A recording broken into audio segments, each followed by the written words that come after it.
यहाँ रिदम सुरु भयो 1 2 3 4 5 6 7 8। दर्शकवृन्द नमस्कार, म्युजिक डिसिमिलर युट्युब च्यानलमा यहाँहरूलाई म हार्दिक स्वागत गर्छु। म आज चाहिँ तपाईँहरूलाई गिटारभित्र कटिङ के हो त हैन, गिटारको कटिङ चाहिँ मैले एउटा लिएर आएको छु। त्यो पनि कटिङ कस्तो भने 6/8 बिटसँग सम्बन्धित त्यो कटिङ मैले लिएर आएँ है त। 6/8 बिट को हामीले चाहिँ कुनै रिदम बजाउँछौँ हैन। बिट त 6/8 भित्र विभिन्न हुन्छन् त रिदमको प्याटर्न। यो तपाईँहरूलाई मैले भन्दै पनि आएको छु, बिस्तारै तपाईँहरू स्पष्ट पनि हुनुहुन्छ, यसमा समस्या छैन। अब यति भइसकेपछि रिदमको प्याटर्न विभिन्न हुन्छ हैन। त्यसमा त्यो पनि बिचमा रिदमका बिचमा एउटा भेरिएसन दिएर एउटा कटिङ दिने के टङ टङ टङ टङ। त मादलहरूमा कटिङ आउँछ, तबलाहरूमा कस्तो कटिङ आउँछ हैन, ड्रम सेटमा कस्तो कटिङ आउँछ, त्यसरी गिटारमा पनि चट्ट कटिङ दियो भने त्यो एकदमै राम्रो देखिन्छ हैन, राम्रो सुनिन्छ हैन। अब यो हिसाबले गर्दा मैले आज सिम्पल छ, स्ट्रोक धेरै छैन तर चट्ट मिठो छ यो कटिङ है। यो कटिङ चाहिँ तपाईँहरूलाई मैले आज बताउँछु यो बारेमा। तर यो बारेमा जान्दा जान्दै हामीलाई के कुरा स्पष्ट हुनु पर्यो भने सुरुमा यो 6/8 बिट भन्दा बित्तिकै तपाईँहरूलाई भन्दै आएको छु कतिपय नयाँ साथीहरूलाई, 6/8 बिट के हो भन्दा एउटा टाइम सिग्नेचर हो हैन। यसको अर्थ के हुन्छ भन्दा काउन्ट चाहिँ भित्रभित्र 1 2 3 हैन, 4 अनि 5 अनि 6 यस्तो काउन्ट चाहिँ भित्रभित्र चलिरहेको हुन्छ कि भित्रभित्र त्यो चलिरहेको हुन्छ नि त।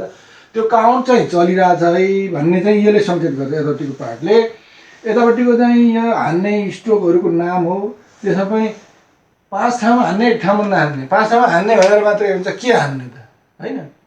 त्यसै एक एउटै चिज हान्ने हो कि 5वटा फरक फरक प्रकार हान्ने के भन्दा यसमा चाहिँ हान्न त हान्ने, तर के हान्ने TII मात्र, टी र आई मात्रै प्रयोग गरेर तपाईँहरूले एउटा राम्रो कटिङ बनाउन सक्नुहुन्छ भन्ने नै हो है त।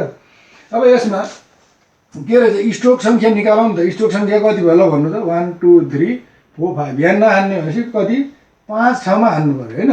अब यसको अर्थ के पाउनुहुन्छ त हैन, यसको अर्थ के निकाल्नुहुन्छ भनेपछि हामीले स्ट्रोक चाहिँ के छ, स्ट्रोक थोरै छ कि धेरै छ, काउन्ट भन्दा थोरै छ। किनकि काउन्ट भनेको 6 छ हैन, स्ट्रोक भनेको 5 छ हैन।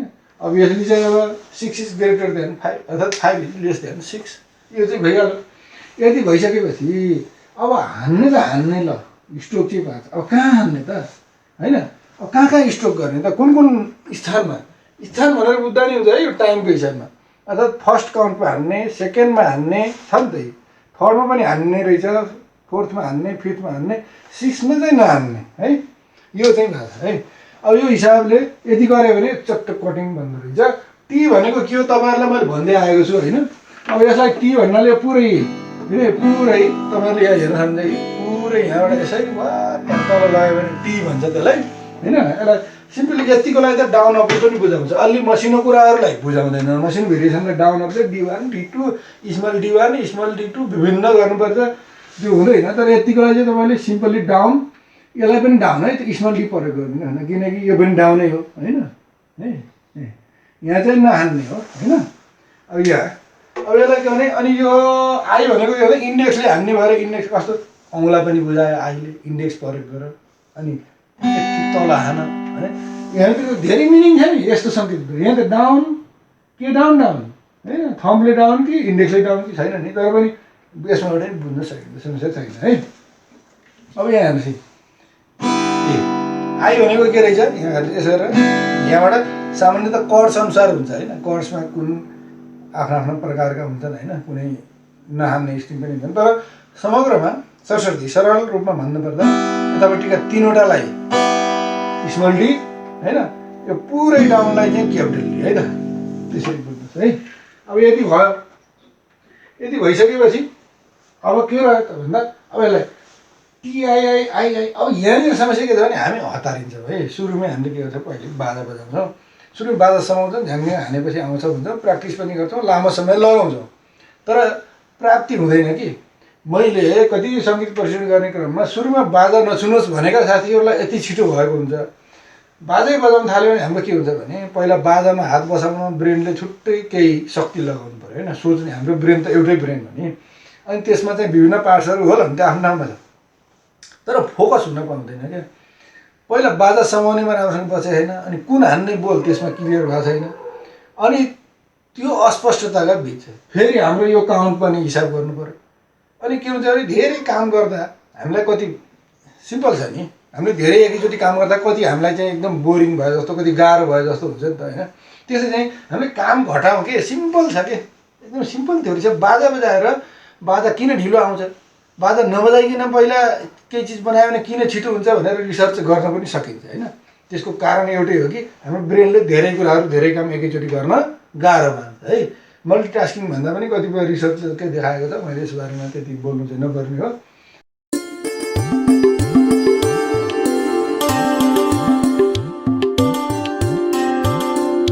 अब त्यो भएर के गर्नु पऱ्यो भने पहिला बाजा छोडेर टिआइआइआइआई होइन, पूर्व फर्किनुहोस् टिआइआइआई। मैले 10 दिशाको सूत्र भनिरहेको छु, 10 दिशा होइन। हामीलाई एउटा ओल्ड बुझ्नको लागि पनि सजिलो भयो, त्यसबाहेक पनि होइन। पूर्व फर्किनुहोस् टिआइआइआइआई टिआइआइआइआई होइन, यो हिसाबले जानु। अब त्यसपछि आग्नेयमा जानुहोस्, दक्षिण जानुहोस्, पश्चिम जानुहोस्, उत्तर जानुहोस्, छ नि 4 प्लस बिचमा कोण गरेर 8, अनि माथि आकाश धरती गर्नुहोस् होइन। त्यसै अरू कोण पनि निकाल्न सक्नुहुन्छ होइन। कम्तीमा 10 तिर फर्केर टिआइआइआइआई टिआइआइआइआई टिआइआइआइआई, अनि हातले पनि गर्नुहोस्। हातले पनि कस्तो भने टिआइआइआइआई, यहाँ आयो फेरि टिआइआइआइआई, यता गरेर रोक्यो, यसरी गर्नुहोस्। टिआइआइआइआई गर्नुहोस् होइन। शरीर टङ टङ टङ टङ टङ गर्नुहोस्, टङ टङ टङ टङ टङ टङ टङ टङ टङ टङ। पहिला यो बसाउनुहोस् कि, अनि बल्ल के हुन्छ भने भित्र आदेश तयार हुन्छ कि होइन। भित्र टङ टङ टङ टङ टङ, यहाँ हान्ने, यसमा नहान्ने भनेर कमान्ड तयार हुन्छ, अनि मात्र हात चल्ने त भने। यति हात मात्रै बज्ने भयो त होइन। एउटा कुनै के हातले मात्रै, यहाँ ब्रेनको कमान्ड चाहिएन। ब्रेनले के गर्ने भनेर क्लियर गर्यो भने क लेख, यसरी घुमाउने भने क लेख्ने हो, ख लेख भन्यो भने ख लेख्ने हो। पहिला के लेख्ने, कसरी लेख्ने भनेर क्लियर गर्नको लागि त हामीले बाजा छोडेर है टङ टङ टङ टङ टङ टङ टङ टङ टङ टङ, चाहे गिटार होस्, चाहे सितार आओस्, चाहे सारङ्गी आओस्, चाहे जेसुकै आओस्, टङ टङ टङ टङ टङ, यहाँ हान्ने चाहिँ यो प्याटर्नले बताइरहेछ है भनेर होइन। हामीले चाहिँ यसरी गर्न सक्यो नि त होइन। अब यति गरिसकेपछि अब गिटार पक्राउनुहोस् होइन।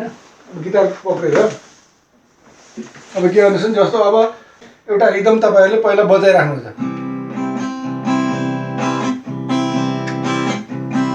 यस्तो केही बजाइराख्नुहुन्छ। यसको बिचमा चाहिँ कटिङ यो लगाइदिनु ल हुन्छ। मैले जस्तो कति अहिले 4 बारमा लगाइदिन्छु है त। हेर्नुहोस् है, 1 2 3 4, 1 2 3 4, यसरी चाहिँ हामीले चाहिँ 4औँमा लगाउने कि 8औँमा लगाउने, 8औँ 12औँ लगाउन सिक्नु सजिलो हुन्छ है त।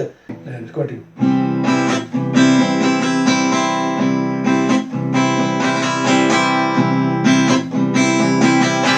यो रिदम भयो, यो कटिङ भयो है त, यसरी है त।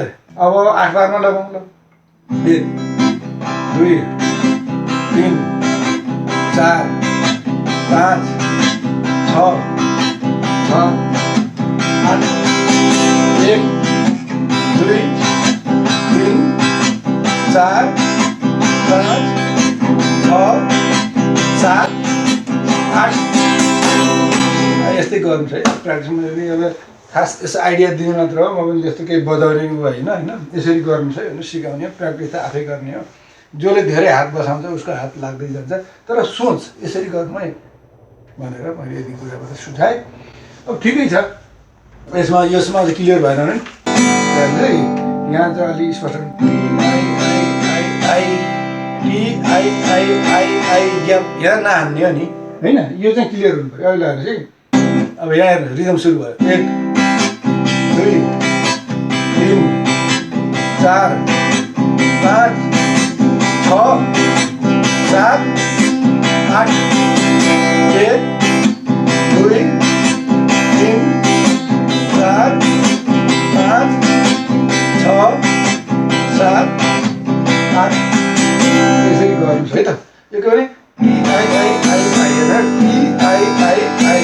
क्या है, यो हो त मित्रहरू होइन। मैले यस्तै सकभर विभिन्न नयाँ कोणबाट केही जानकारी लिँदै आएको छु। म्युजिक डिसिमिलर युट्युब च्यानललाई कृपया सब्सक्राइब गर्न नबिर्सनु होला। आफूलाई मनमा लागेका केही कमजोरी रह्यो होला, मेरो आफ्नो तर्फबाट केही कमजोरी भए कृपया कमेन्ट गर्न नबिर्सनु होला। र भिडियो मन पऱ्यो भने कृपया लाइक गरिदिनु होला। यहाँहरूलाई साङ्गीतिक सफलता र उत्तरोत्तर उन्नतिप्रति हार्दिक शुभकामना व्यक्त गर्छु। र अर्को भिडियो नआउँदासम्मको लागि मलाई बिदा दिनुहोस्। धन्यवाद, नमस्कार।